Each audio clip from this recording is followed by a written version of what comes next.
सबैलाई जय मसीह। संसारमा फैलिनु हुनुभएका सबै परमेश्वरका छोराछोरीको लागि म एउटा आज तपाईहरुलाई यसैया 35 को 4 वचनमा म स्वागत गर्न चाहन्छु। आजको वचन तपाईहरुलाई शेयर गर्न गइरहेको छु। डरले हृदय भरेकाहरूलाई भन, साहस गर, न डराऊ, तिमीहरूका परमेश्वर बदला दिनलाई आउनुहुनेछ। ईश्वरीय प्रतिफल सहित तिमीहरूलाई बचाउन उहाँ आउनुहुनेछ। तब अन्धहरूका आँखा खोलिनेछन् र बहिराका कान उघारिनेछन्। तब लङ्गडाहरू मृग झैं उफ्रिनेछन् र गुङ्गाहरूको जिब्रोले स्तुति गर्नेछ। हालेलुया। उजाड स्थानमा पानी फुटेर निस्कनेछन् र मरुभूमिमा खोलाहरू बग्नेछन्। गर्मीले डढेको बालुवा दहरा हुनेछन् र सुक्खा भूमिमा पानीका मूल फुट्नेछन्। स्यालहरू बस्ने ठाउँमा घाँस काँस र कुस उम्रनेछ। हालेलुया। अनि आजको परमेश्वरको वचनमा के भनेको छ भने आज हामी कति डराउँदा छौं। कति मानिसहरू क्रिस्चियन भएर पनि डराउनुहुन्छ। त्यो अझै पनि त्यो परम्पराको त्यो डर, त्यो भयको आत्माले खाइरहेको छ।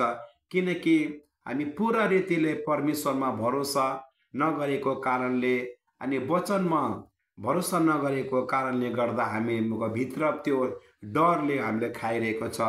त्यो डर भरिएको छ। हामी के वचनले के भनेको छ भने जब परमेश्वर आउनुहुन्छ, किन आउनुभयो भने परमेश्वरको प्रतिफल सहित अनि उहाँले हामीलाई बचाउन आउनुहुनेछ। अनि परमेश्वरको वचनमा लेखिएको छ अन्धहरूका आँखा खोलिनेछन् अनि बहिराहरूले पनि कान सुन्नेछन्। जब परमेश्वर आउनुहुन्छ, जब हामी माथि अनुग्रह गर्नुहुन्छ भने परमेश्वरबाट नहुने कुनै केही पनि होइन। सबै असम्भवलाई सम्भव बनाउने हाम्रो जीवित परमेश्वर हुनुहुन्छ।